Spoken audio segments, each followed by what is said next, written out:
Just to let you know, my name is Alex Vetter. I'm the marketing manager here at EasyMorph. Thank you for coming to part 2 of our data quality series. And today we'll be talking more about the data quality process and how you can solve those issues with EasyMorph.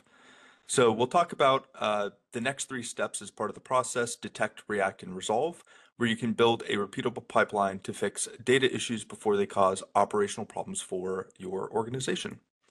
So today we'll be starting with an introduction where we'll be talking about how data problems can happen to any organization and how EasyMorph can help. Then we'll talk about data contracts and how you can use them to define what good data means in EasyMorph.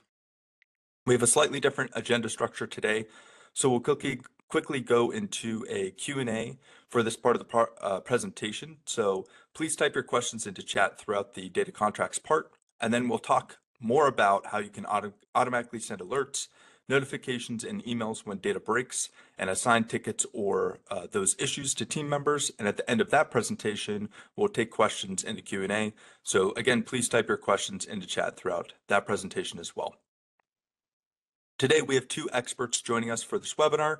First, we have Dimitri, the creator of EasyMorph. He's known for creating tools that make the entire data process easier.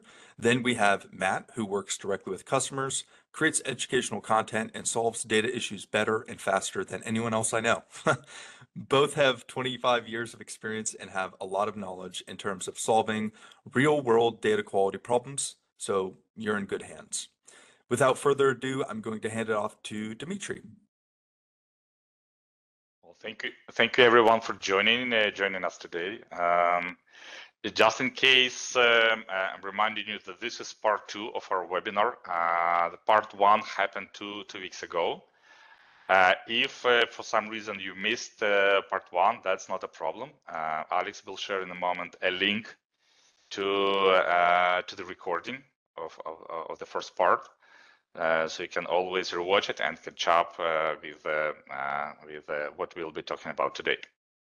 So I wanted to remind you why we are talking about data quality in general. And 1 second, I'll share my screen. So when talking. You should see my screen by now. So when we talk about data quality, which I like to call the most boring problem in data engineering, because it doesn't sound sexy. There is nothing mind-blowing about solving data quality. So in a way, data quality, it's like clean streets. Everybody likes having clean streets in the place where we live, but nobody is too excited about cleaning streets themselves. So everybody prefers someone else to do it. However, data quality has enormous impact on basically anything data related in an organization, because if the data in your operational systems, in your analytical applications, in your dashboards and charts, if the data is wrong, if the data is poisoned, if it's incorrect, well, many problems can happen, starting from operational inefficiencies. Things like, well, someone at the front desk tries to reach out to a customer only to find out that the phone number written in the CRM system lacks one digit. So and it's not possible to reach the customer. Well, there were many posts, many articles on how errors in Excel spreadsheets in business applications lead to wrong decisions. Well, a recent example here in Canada, Tim Hortons, popular fast food chain,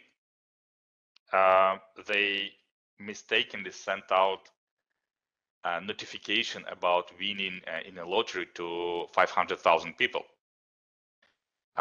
which is way more than they than they intended to. They revoked the message a few minutes later, a few hours later.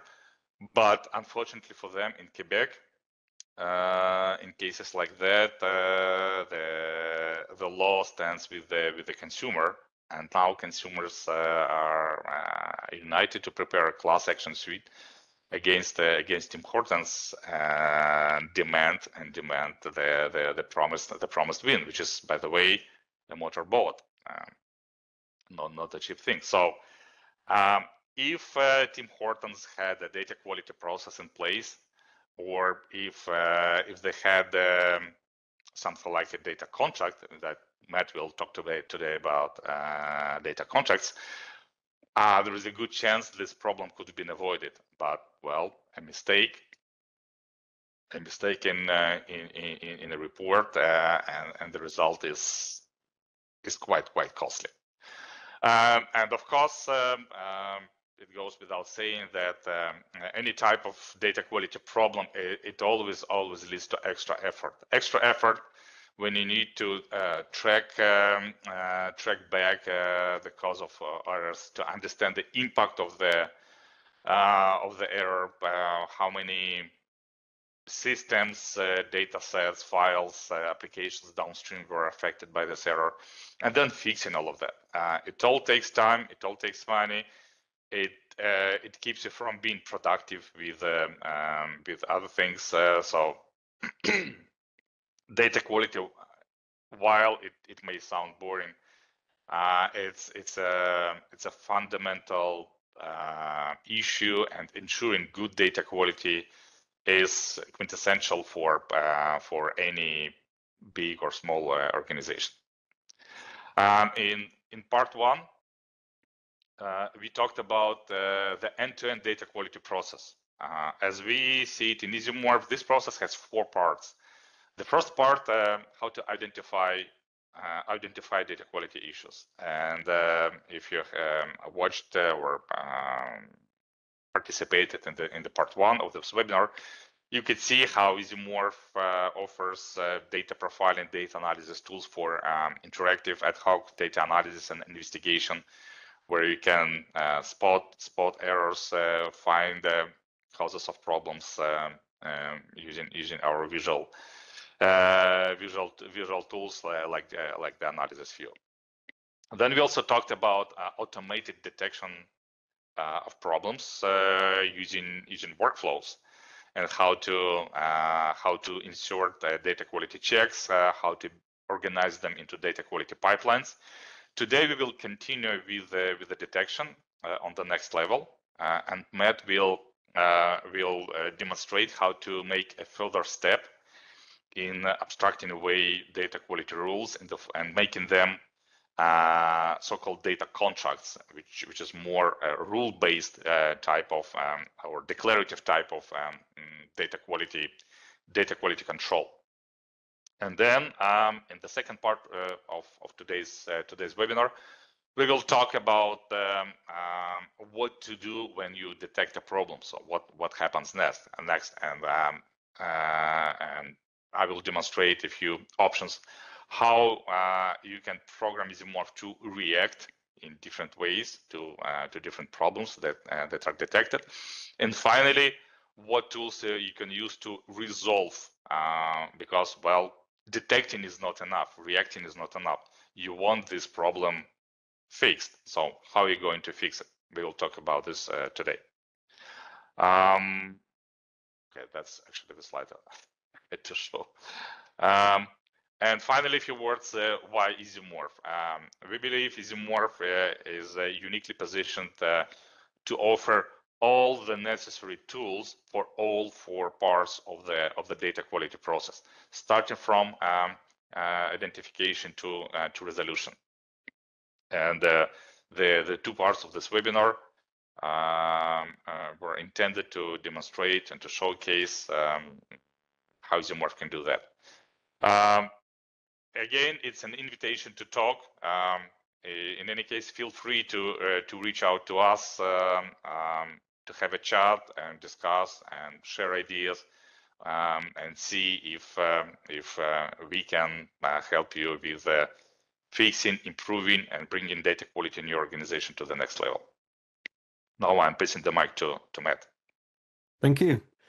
I will switch the sharing my screen, all being well, and we can start to take a look at the topic of data contracts. So just a quick reminder, if you have any questions along the way, please put them in the chat and we'll pick them up in a few minutes. So as Dimitri said, the idea of data contracts is to kind of standardize and abstract away from how can we identify or define what is a data quality problem without the need to get into technical detail, because as we discussed last time, there are different types of data quality problems, and some of those data quality problem types, knowledge about them may lie in the business, in the non-technical teams, and data contracts are a way to start to define and collaborate amongst those teams.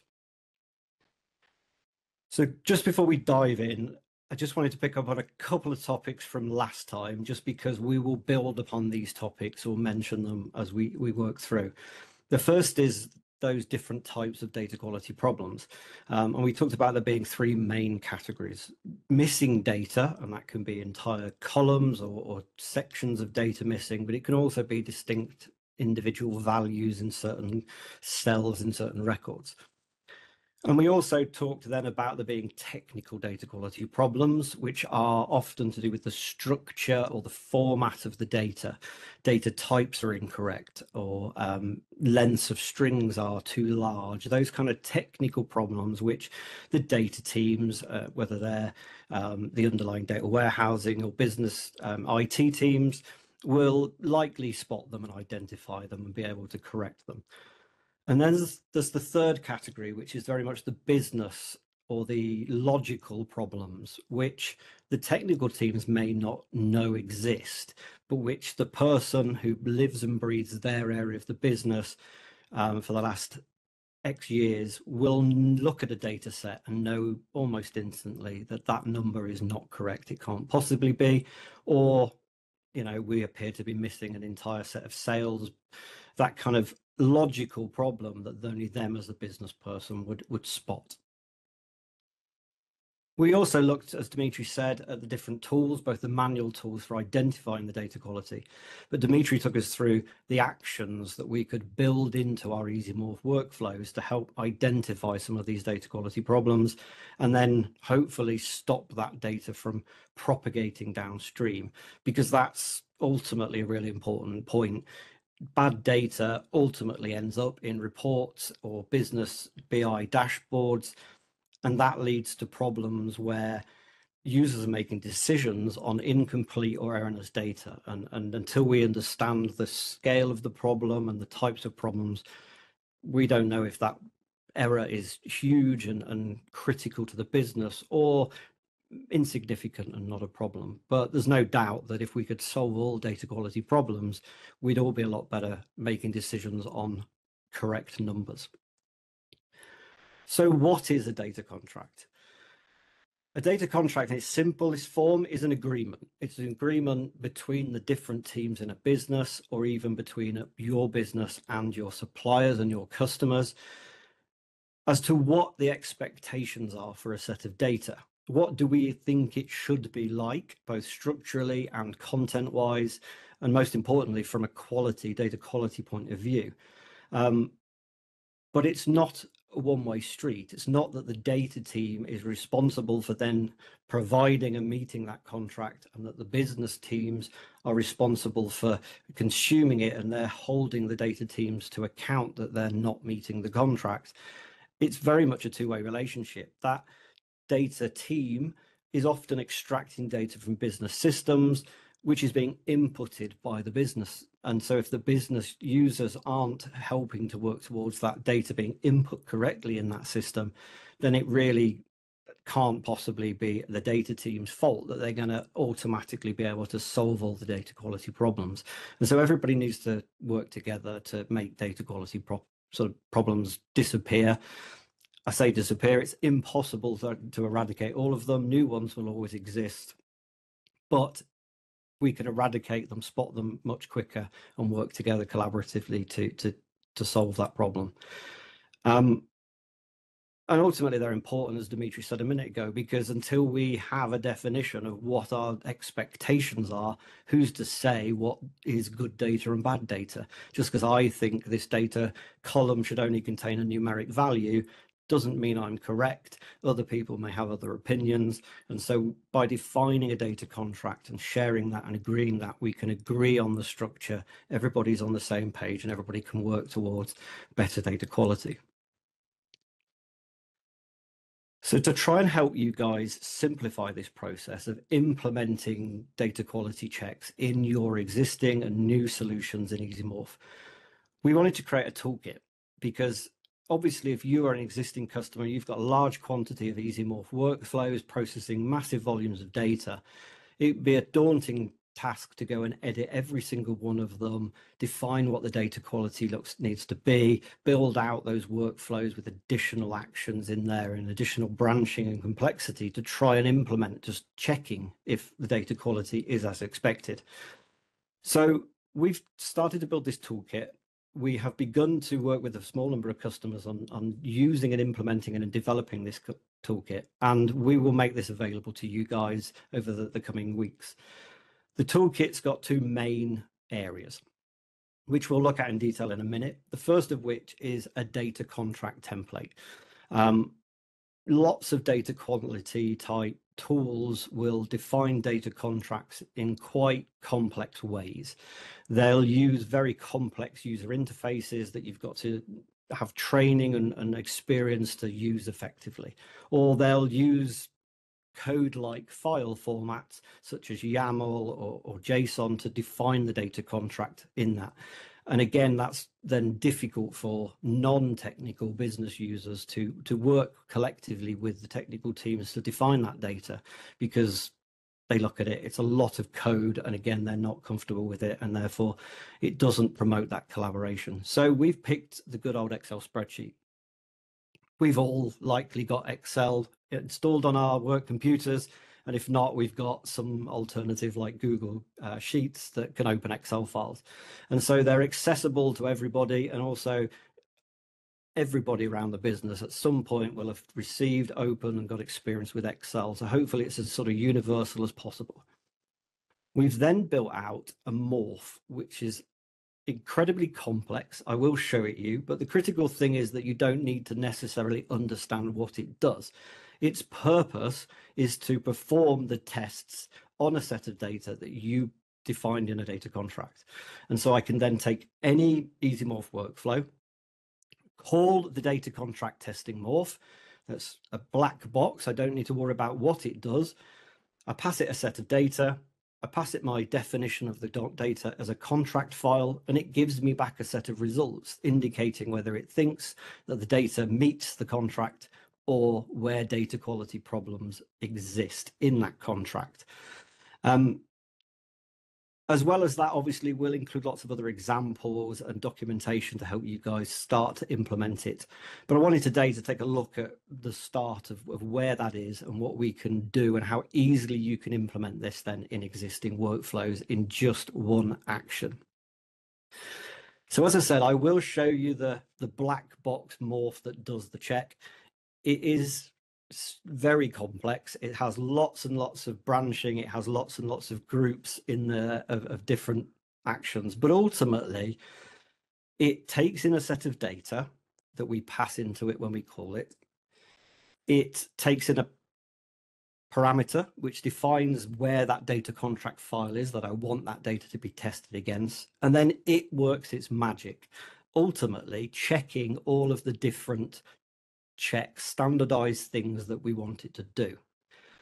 So if we take a look at a data contract file then and what that might look like, we have, as I said, a very simple Excel spreadsheet. It's got a bit of high level information, the most important of which to point out is the version. Data contracts inevitably develop and change over time, and we need to add extra columns into a data set, then we have to update the data contract. We found a new type of data quality problem, we need to build that into the contract. So they do evolve over time, and so versioning of data contracts is really important. Most importantly, though, we define our expectations. What do we think the data should look like? And in its simplest form, I list all the fields I expect in my data. I define things about those fields. What data type do I expect? Do I expect numeric or text, or can I have a mixture of data types? Is it allowed to be empty or not? Do I expect them all to be unique? And then, depending on data types, various other things such as minimum and maximum allowed numbers, lengths of strings, date ranges that are acceptable, all of those things that are very standard and ultimately cover those first two categories of data quality problems: missing data and also technically incorrect data. The structure of it is incorrect. So let's look quickly at how we can then implement this in any morph in a single action. So last time we worked through exploring this data set. It's exactly the same data set as we looked at in part one, where we used the various tools to manually go and inspect the data and explore it to try and find problems. And you can see some of those very quickly. We've got text in fields that are predominantly numeric. We've got missing values, etc. So this is just an EasyMorph workflow that I've loaded in a set of data, but it could equally be an existing workflow you've got, and it could be any point in a workflow you've got. Ultimately, it's a bit like an electrical tester or a multimeter. I can insert a call action and probe the data at any point in any underlying system by just extracting it and then probing it in an existing EasyMorph workflow that's manipulating data, or even in the output data that then is going to feed into reporting or business intelligence systems. So I'll add a call action. Many of you will be familiar with it. Those of you who don't know about the call action, it's very straightforward. It allows me to do exactly as I described. I can pass the set of data before that action into another module in the existing workflow or into a different project or workflow as well. So we're going to use the different project or workflow. I will select the test data contract morph, that very complex black box. I want it to return the table of results, and I have to tell it what contract file I want it to use. And I've got that example contract file, which we showed. It can also output the data as a data table for me of the results. I won't bother with that this time. I want to see them in here, and I apply that. EasyMorph will then do its magic, run that call action, and I get back a set of results, which tells me ultimately where hopefully my data quality problems exist. It tells me the data file or the contract file that I used and the version of it. Again, that's really important. What field was checked? If it's a check relevant to the values in those fields, what specific value passed or failed? What test was performed? And then did it pass or did it fail? And when it fails, it gives me back an EasyMorph error, which is a specific data type in EasyMorph. And because that's a specific data type, although I only need one action to do this, if I add one more action to filter by the type and I filter on errors, I've got back a list of just all of the errors that represent data quality issues in my data, at least for now, for those first two types. And I can output that, I can act upon it, and Dimitri will look in a minute at how you can then take this and use other actions to alert people, send them an email, or file it into a help desk system for somebody to go and correct, all of those kind of actions. Or maybe it's something I can automatically build some actions into my workflow to resolve automatically. So that's the basic idea. It's relatively straightforward and simple to implement. It's a little bit more complex under the hood, but hopefully you don't need to really understand that. I can just define that Excel spreadsheet and the format of what I expect of the data, and then allow the magic to just run that morph under the bonnet and get back that set of results. Although, as I said, we've covered there only those first two types of data quality problems, and that's clearly less than ideal. We want to close that gap and be able to deal with those problems that are generally specific to your business. And so we also wanted to make the data quality toolkit extendable by you guys. To do that, we've added the ability to add custom checks as well, so that I can build upon that addition, sort of black box data quality contract tester by, again, just defining some extra information in the contract and creating a very simple morph that checks some other aspect of the data related to the quality. I can get back also those checks that are unique to my business. Those checks generally are often very unique to a business, but they're also sometimes semi-unique as well. So, for example, telephone numbers. Telephone numbers can be incredibly problematic because we have EasyMorph customers in somewhere around 60 countries. And so that's 60 potential telephone number formats that are valid. So again, although it might not be totally unique to your business, it's very difficult for us to build into their 60 additional checks for individual formats of telephone numbers. So if we take a look back at the data contract and we scroll across to the right a bit, you'll see in here, as well as those kind of standardized checking and what we expect of the data, we've added in the ability to add another morph. And this is a morph that I've created to do a test that's unique to my business. And I can also pass in some additional settings. Now, this is a very simple set of JSON to pass multiple settings in, but I could also just use a comma separated list or even a single value. And I could also tell it that that morph needs some additional fields to do cross-field checking. So my company code, as this field is, can only be validated if the company and the rank of that company is also populated. And I therefore need my company codes to be in a certain format. As we'll see in a second, I expect 2 letters followed by 5 numbers and then either the letter X or Y. So to achieve that, I've created this extra EasyMorph workflow, which is relatively simple. It uses an input function to receive that passed set of data. I use a couple of functions in this example just to get those settings, which are passed as a parameter that's a JSON string, and I need to unpack that JSON to make it usable. But then I just create an EasyMorph expression. That expression can do whatever checking I need to validate the additional aspect of that data to make sure it meets this additional criteria. As I said, it checks to see if the company and the rank are populated first. And then if they are, it validates that the first 2 characters are letters, and then it's followed by 5 numbers, and then X or Y. And it passes back an error message depending on if it fails those, or it just passes the word pass back. And so those additional checks are performed. They get added in automatically to the pot of results that our very simple one call action did, because that's defined in that data contract.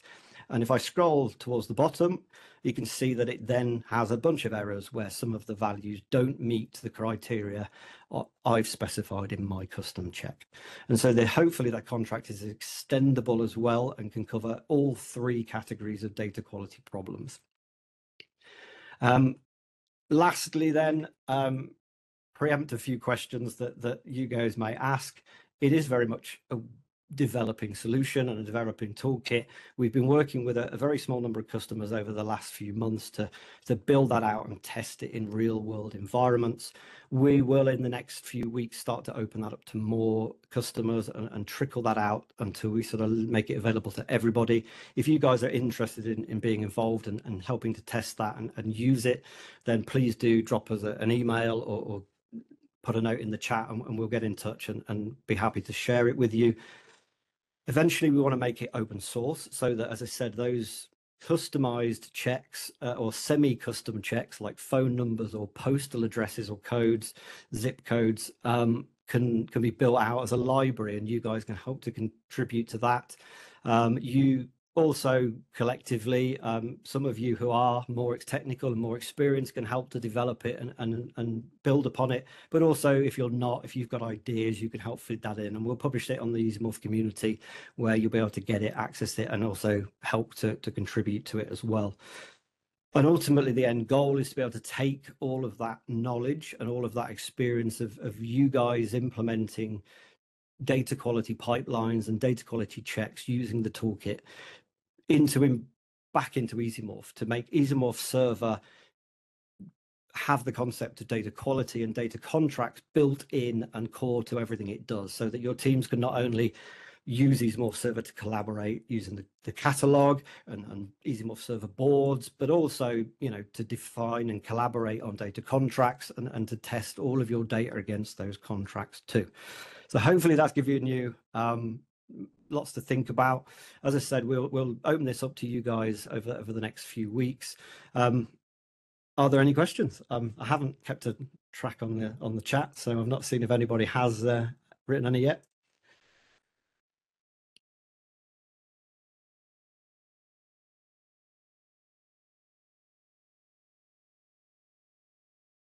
No? But if you do think of anything, then of course, as I say, put it in the chat. We'll pick it up at the end, or you can email us. Alex, I think, has just dropped the marketing email, or again, you can go to the EasyMorph community and post a question there. And as always, we'll pick those up and try and answer them as best we can. I will then hand over to Dimitri. Thank you, Matt. I'm going to share my screen.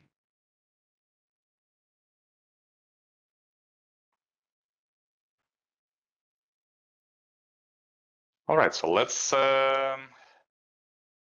keep going along the data quality process that we outlined. With data contracts, we covered now entirely the detection part, so how we detect automatically different data quality issues, and how we organize our workflows to make them reusable and to make them sufficiently high level for non-technical people to to be able to create their own data quality rules and contracts. But what happens after that? Let's say there is a question from Mark, so let's answer that first. Mark is does the tool mean no validation is contained in the source system? Short types and limits should be specified in that system. Matt, can you please answer? Also, there is a question from Karen. Are you going to run any more sessions on how to use the contracts? Okay, I'll answer to Karen, and Matt, please answer to Mark. Karen, for now, we don't plan to run any more sessions on using the contracts, but you are more than welcome to reach out to us, either by contacting by the email that Alex shared in the chat, or by sending us a message through our website, and we can jump on a call and discuss the topic of the contracts more. Matt, can you please answer Mark? Dimitri, I think Matt had to run, but Mark, we'll go ahead and send you an email. Matt will go ahead and give you more information about the no validation, and he'll reply to you shortly, probably within a day. All right, maybe more questions. Matt had to leave earlier today, but surely he can answer all questions by email later. All right, so let's keep talking about resolving. A problem is detected. So what's next? Finding a problem, detecting a problem is just half of the solution. So how do we resolve the problem? Well, there are multiple ways in EasyMorph what you can do with when a problem is detected. The first option is well, simply preventing the error from propagating further. How you do that? Well, here on my screen is EasyMorph Desktop. That's where you design workflows, and in EasyMorph Desktop, there is the special action that is called halt action. The halt action, there are two types of halt action, halt on data type mismatch and halt warn on condition. If I drag and insert the halt action in the list of data quality problems detected, well, in this example, it's a data quality pipeline. If there are problems, this table is not empty. It contains errors. And with this action, I can simply check, well, halt if this table is not empty. And you can even add a custom message to let you know what kind of problem was detected, or where exactly the problem occurred in your workflow, because you can have multiple checks even in the same workflow. So as you can see, when I configured this action to halt when the list of errors is not empty, it stopped through an error, and it stopped the further workflow execution. So further actions are not calculated. So that's the simplest way how you can react to an error. It might be a good idea to save the result of the previous action to help you with investigation, because, well, error occurred, the workflow stopped, but what was the list? What was the list of problems, or what was the data set? So you can add the export data set action right before halt to save the list of errors for further investigation. What else? Halting, that's one option. Another option, you can notify someone.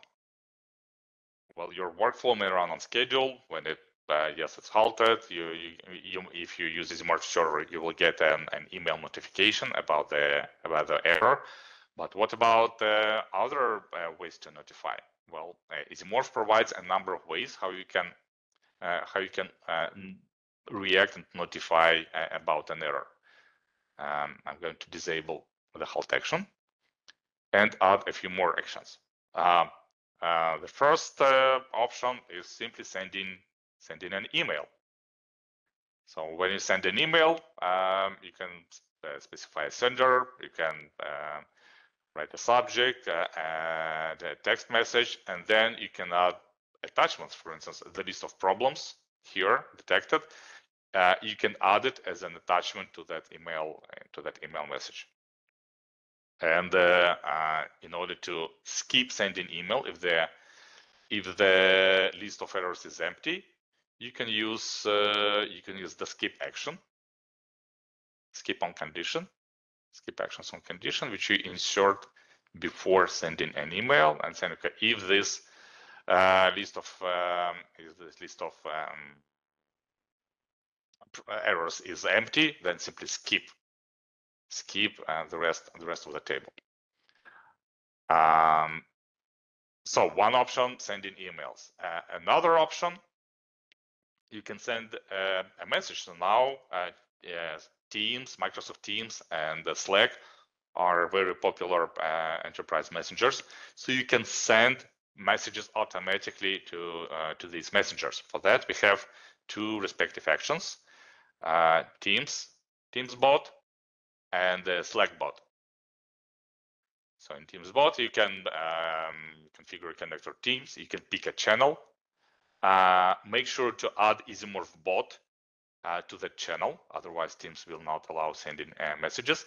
And here you can write some message about the error that occurred, or you can use the more advanced option for Teams messages, which is called adaptive cards, where you can insert tables, buttons, formatted text. So it can be quite advanced in terms of formatting. For Slack, it's a similar type of integration. Again, we have the Slack bot action.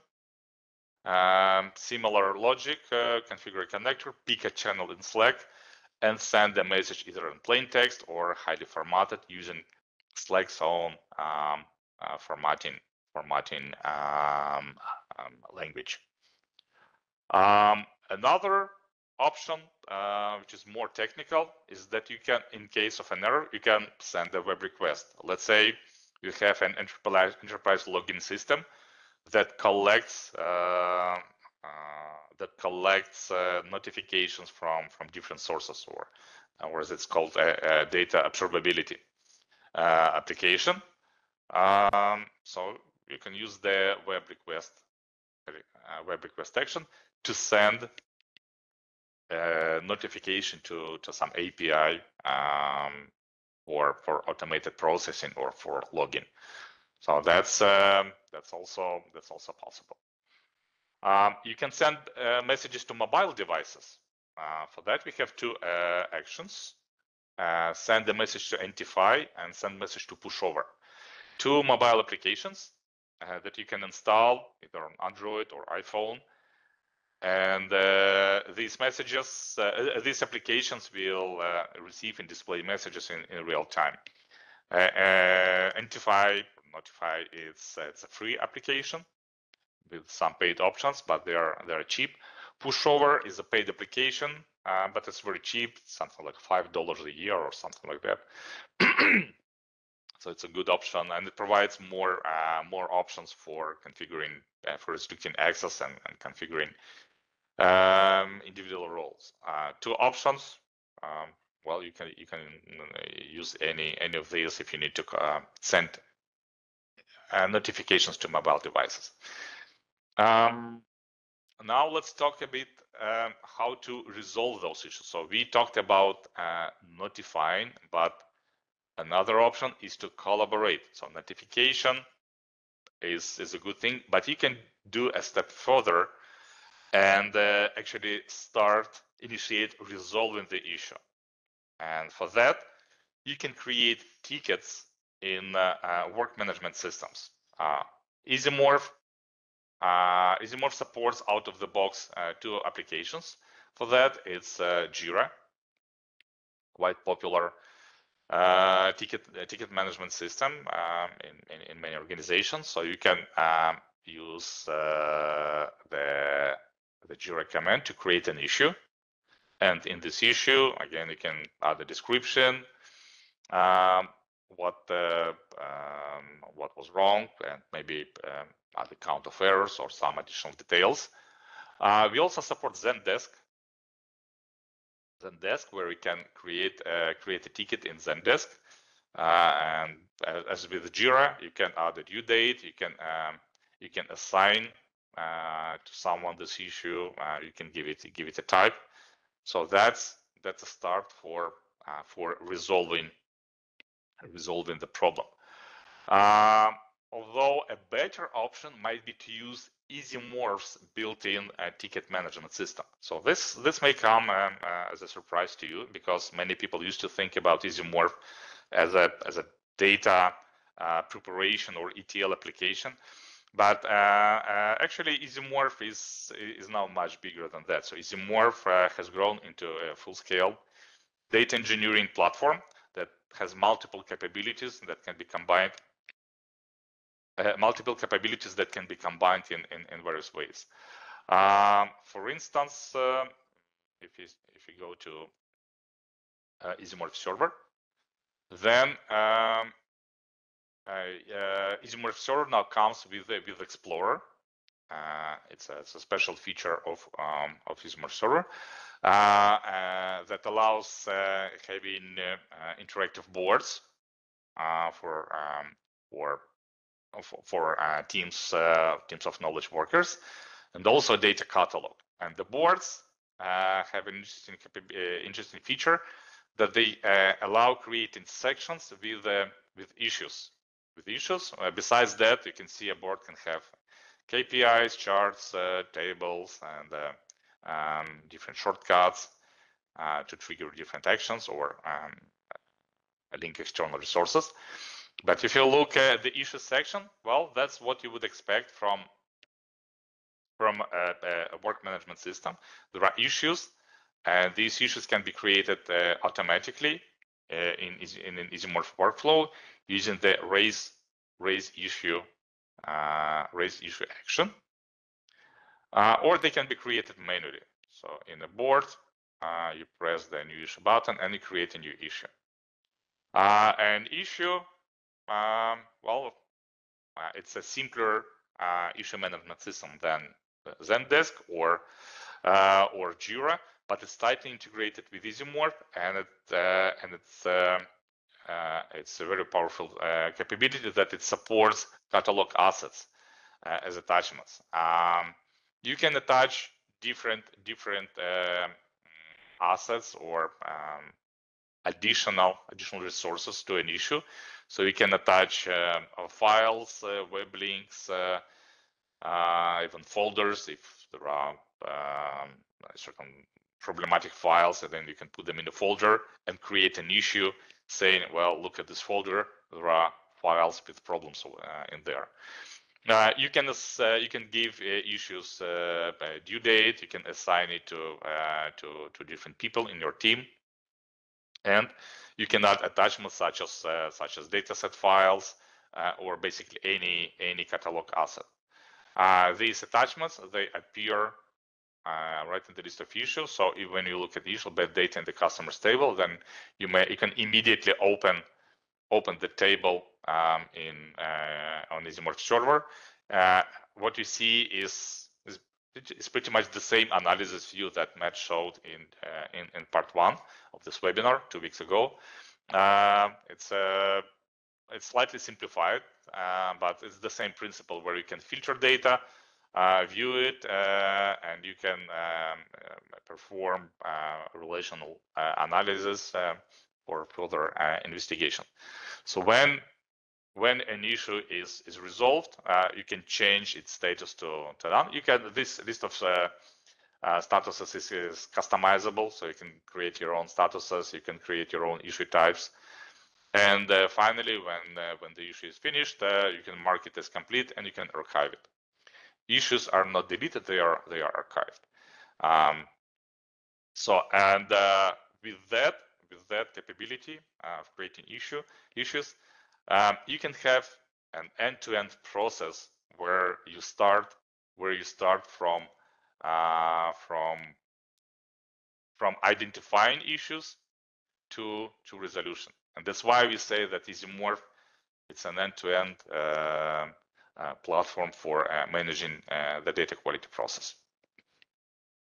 So what else can you do with this platform? Couple words. We might have more webinars on these topics. Just wanted to share a few more capabilities.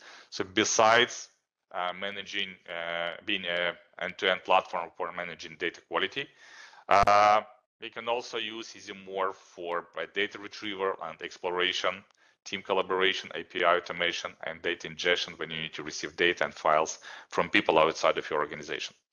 That's all I wanted to say for today. If you have questions, please go ahead and ask them in the chat, or contact us at easymorph.com, book a call with us, and we would be happy to discuss data quality, data automation, collaboration, and any data related challenge that you might have at this point and you're looking for a solution.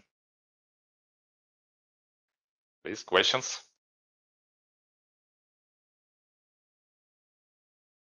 Yeah, if anyone has any questions at this time, we're fielding a Q&A, and we're happy to answer them.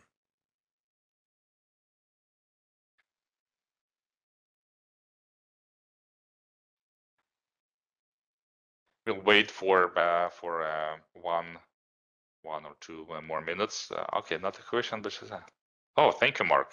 Thank you. Mark is saying, "Wow, thank you."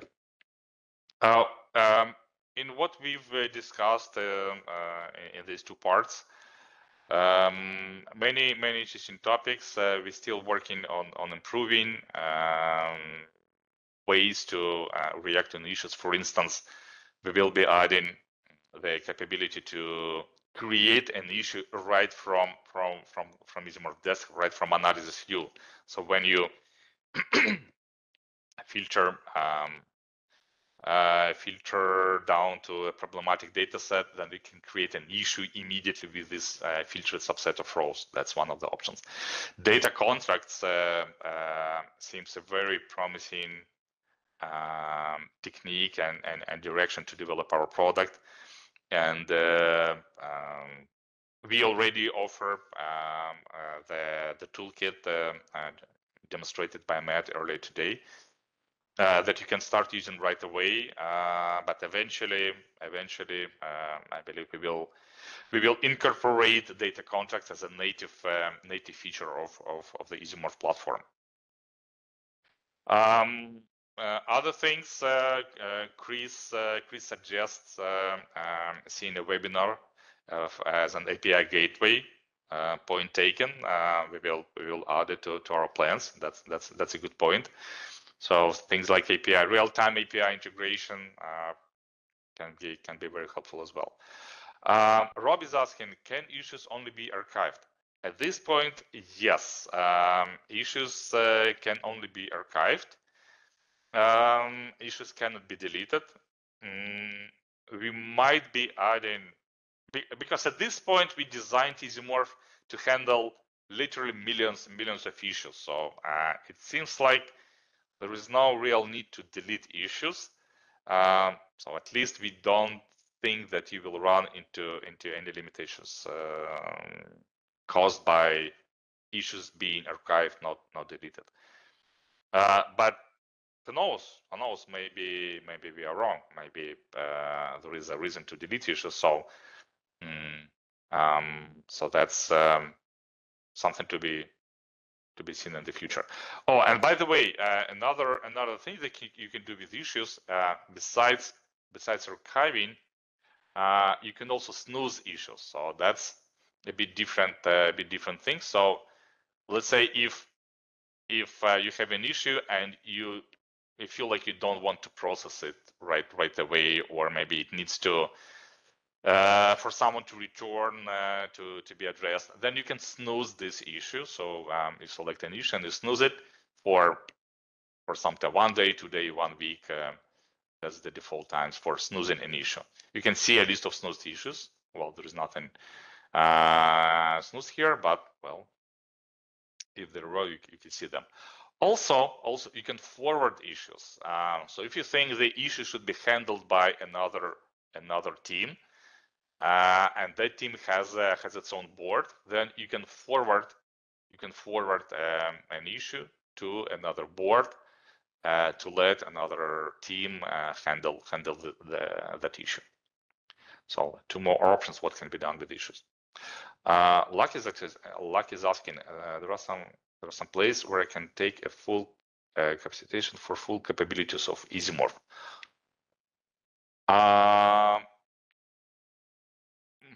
That's a good question. EasyMorph has full certification for full. Okay, certification. We don't have a certification program yet, and to be honest, our learning resources a little bit lagging behind when it comes to new features. We keep adding new chapters to our tutorial. So our website at easymorph.com, it has a tutorial. If you go to tutorial, it has a tutorial. We started adding articles on the catalog, on Explorer, but for now we only cover desktop. We will be adding a new chapter about Server Explorer and how to create issues. For now, watch our YouTube channel. There are many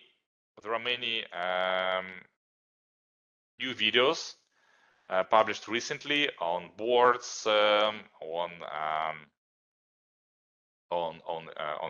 the catalog, on how to create issues. There are quite a few new videos, and we keep publishing more and more new videos. So that's that's the YouTube channel is now a good learning resource as well. And of course, you're always welcome to book to reach out to us through our website, book a call with us, or post a question on the community forum. We have a great community forum, lots of people active and asking questions basically every day. So feel free to ask more questions or initiate conversation on the community forum.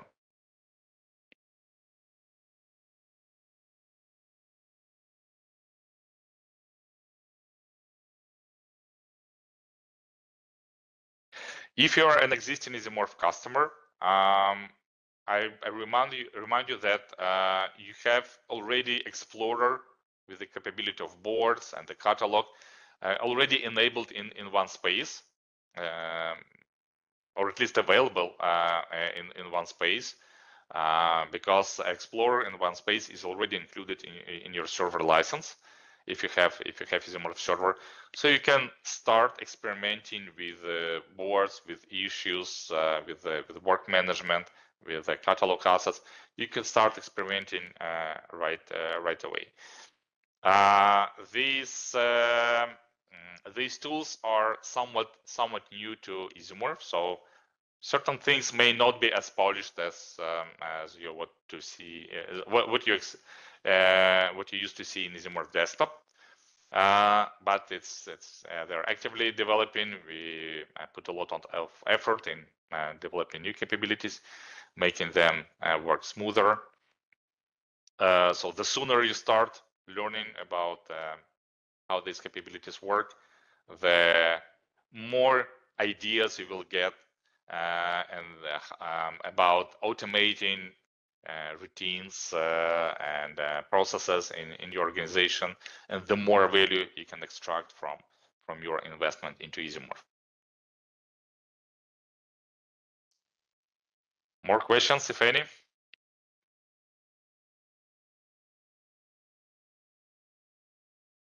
Alex, I'm passing the mic to you.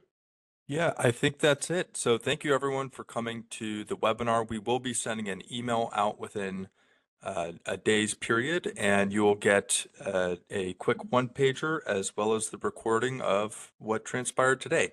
So thanks again, everyone, and we will see you for the next one.